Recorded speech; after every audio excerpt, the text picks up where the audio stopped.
Bienvenidos y bienvenidas a este podcast titulado El caso de Jeffrey Epstein, Poder, Silencio y Verdad. En este podcast estoy acompañado de dos colegas llamados Darwin Steven Caicedo y John Sebastián Lerma. Y hoy vamos a adentrarnos en un caso que, aunque tiene ya varios años, sigue removiendo las bases del poder y la justicia a nivel mundial. Hablamos, por supuesto, del caso de Jeffrey Epstein. Y es que hablar de Epstein es hacerlo de alguien que pasó de ser un profesor de matemáticas en una escuela privada de Nueva York a un magnate financiero que se codeaba con presidentes, científicos, actores y hasta la realeza británica. Su ascenso fue tan meteórico como oscuro. Exactamente, Sebastián. Pero ese ascenso no fue lo más oscuro. Lo realmente perturbador, lo que nos congela la sangre, fue lo que escondía detrás de su fortuna. Una red de explotación y abuso a menores. Una red que operó durante décadas y que fue protegida por el mismo poder y las mismas conexiones que lo encumbraron. En este episodio no solo contaremos los hechos, queremos entender cómo fue posible que un depredador actuara con tanta impunidad y, sobre todo, qué lecciones nos deja esto como sociedad. Vamos a estructurarlo en tres grandes bloques. Primero, la telaraña de poder que construyó Epstein. Luego, cómo esa red empezó a colapsar. Y finalmente, una reflexión sobre el silencio cómplice y la verdad que aún no termina de salir a la luz. Para entender el caso hay que empezar por el principio. Epstein no heredó su fortuna. Nació en Brooklyn en 1953, en una familia de clase trabajadora. Estudió física y matemática, pero nunca se graduó. Sin embargo, entró al mundo de las altas finanzas en Wall Street gracias a un contacto que conoció mientras daba clases. En 4 años ya era socio del banco de inversión Bear Stearns. Y ahí fue donde todo cambió. En 1982 fundó su propia empresa de gestión financiera, que manejaba activos por más de $1.000 millones. De repente, el profesor de matemáticas se convertía en un magnate con mansiones en Florida, un rancho en Nuevo México y una de las casas privadas más grandes de Nueva York. Pero su mayor lujo no eran las propiedades, eran sus amigos. Este construyó una agenda de contactos que parecía sacado de una novela. Documentos recientes publicados por el Congreso de Estados Unidos y el Departamento de Justicia revelan una lista inmensa de contactos personales. Hablamos de políticos como el expresidente Bill Clinton y el exsecretario de Estado Henry Kissinger, o el entonces empresario y actual presidente Donald Trump, quien llegó a decir de él en 2002, es un tipo estupendo, incluso dicen que le gustan las mujeres guapas tanto como a mí, y muchas de ellas son bastante jóvenes. Pero la lista no acaba ahí.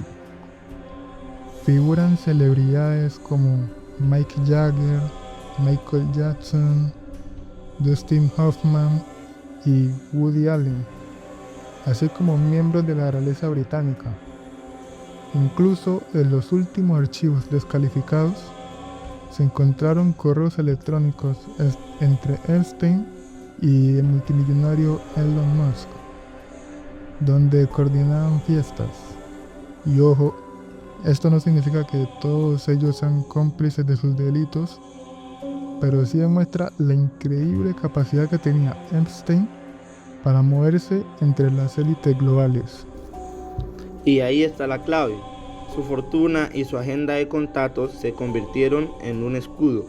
Cuando las primeras acusaciones comenzaron a surgir en la década de los 2000, Epstein no fue a juicio.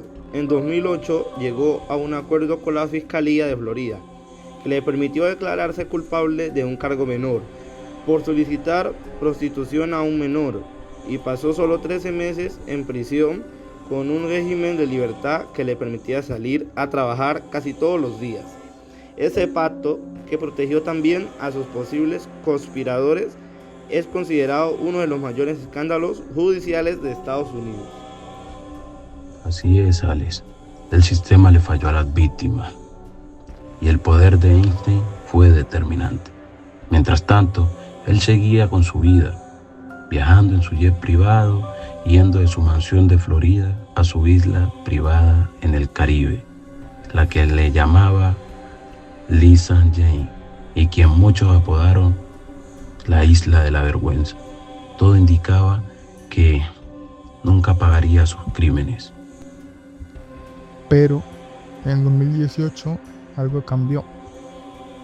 Una serie de reportajes del Miami Herald llamada Perversion of Justice destapó todos los detalles de ese pacto judicial y puso el caso de nuevo en el centro de la atención pública.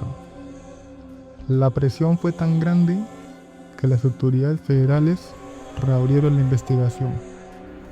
Eso llevó al arresto de Einstein en julio de 2019, acusado de dirigir una vasta red de tráfico sexual de menores. Por fin, el poder parecía tambalearse, pero lo que ocurrió después es quizás la parte más misteriosa y turbia de todo el caso. El 10 de agosto de 2019, Einstein fue encontrado muerto en su celda del Centro Correccional Metropolitano de Manhattan, mientras esperaba el juicio. La versión fue suicidio por ahorcamiento. Sin embargo, las dudas no han cesado.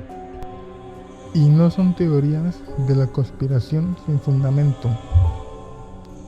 El doctor Michael Baden, un reconocido patólogo forense con más de 20.000 autopsias realizadas, estuvo presente en la autopsia de Epstein.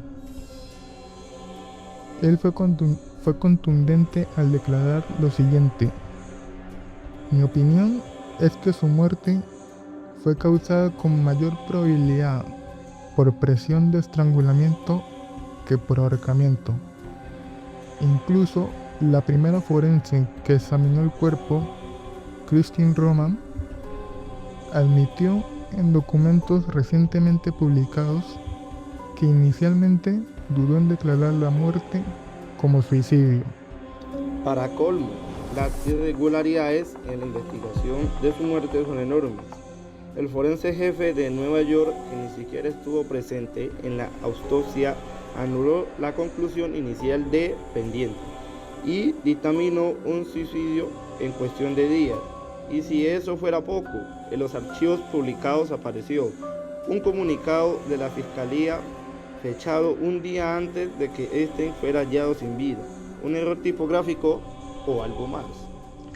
Pero el colapso de la red no terminó con la muerte de Einstein. Su principal cómplice, Ghislaine Maxwell, fue arrestada, juzgada y condenada en 2022 por el tráfico sexual de una menor y otros delitos.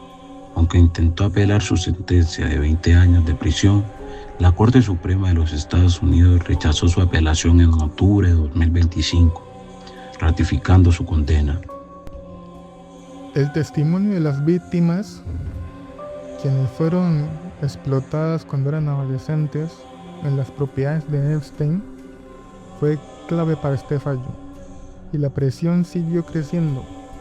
En noviembre de 2024, el presidente Donald Trump promovió la Ley de Transparencia de los Archivos Epstein, que obligó al Departamento de Justicia a publicar miles de documentos relacionados con el caso.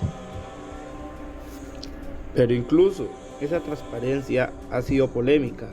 En diciembre de 2025 se publicaron miles de páginas, pero muchas de ellas estaban censuradas. Incluso, al menos 16 archivos desaparecieron de la página web oficial del Departamento de Justicia menos de un día después de ser publicados. Entre ellos, una foto del presidente Trump. Esto ha generado aún más preguntas sobre qué es lo que está ocultando realmente. Así que, en resumen, Einstein muere en extrañas circunstancias. Maxwell está en prisión. Los documentos filtrados parecen crear más dudas que certezas. ¿Cuántos poderosos quedaron en sombra? ¿Cuántos casos similares existen sin que haya justicia? Esas preguntas siguen sin respuestas. Después de todo esto, es inevitable preguntarnos, ¿cómo pudo la sociedad permitir que esto ocurriera durante tanto tiempo? Y aquí tenemos que hablar del silencio cómplice. Exacto, Alex. No fue solo el silencio de los amigos poderosos de Epstein, fue también el silencio de un sistema judicial que le ofreció un pacto favorable en 2008, de las agencias de inteligencia que lo utilizaban como informante y de los medios de comunicación que durante años vieron sus fiestas con jóvenes y prefirieron no indagar. Y también hay que hablar de un factor clave, el poder de las conexiones. Epstein no solo se rodeó de políticos, se aseguró de tener vínculos con la élite académica.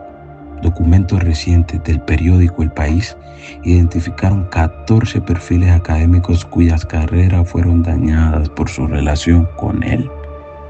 Y lo que es aún más relevador, la mitad de ellos vinculados nada menos que con la Universidad de Harvard. Eso es fundamental. Cuando una persona tiene tanto poder, no solo corrompe a los individuos, corrompe las instituciones, la ciencia, la política, la justicia. Todo se vuelve sospechoso. ¿En quién confiamos? ¿Cómo saber que las investigaciones son imparciales cuando quien está siendo juzgado era amigo del juez? Esa desconfianza es el legado más tóxico de Epstein. Y aquí es donde entra la responsabilidad de la sociedad. No podemos quedarnos callados. Tenemos que exigir transparencia, apoyar a las víctimas que se atreven a hablar y educar a las nuevas generaciones en el respeto y la empatía. Las víctimas de Epstein tardaron años en contar su historia, no porque no quisieran, sino porque enfrentaron el miedo, la presión y la falta de apoyo. Como sociedad, nuestra responsabilidad es escucharlas y creerles. No podemos volver a fallarles. El caso Epstein nos ha enseñado algo muy duro, que el poder y el dinero pueden doblegar la justicia, pero también nos ha mostrado la fuerza de la perseverancia, gracias al trabajo incansable de periodistas, fiscales y víctimas. La verdad sigue saliendo a la luz, aunque sea gota a gota. Para cerrar, recordemos que este caso no es un hecho aislado, es un espejo de las desigualdades de nuestro mundo. La lucha por la justicia no termina aquí. Depende de todos nosotros, cada día, alzar la voz contra el abuso y la impunidad. Gracias por acompañarnos en este episodio. Si te ha parecido interesante, compártelos y ayúdanos a seguir reflexionando. El mensaje final que les quiero dejar en este podcast es: el poder no debe estar por encima de la verdad. La justicia y la empatía son responsabilidad de todos.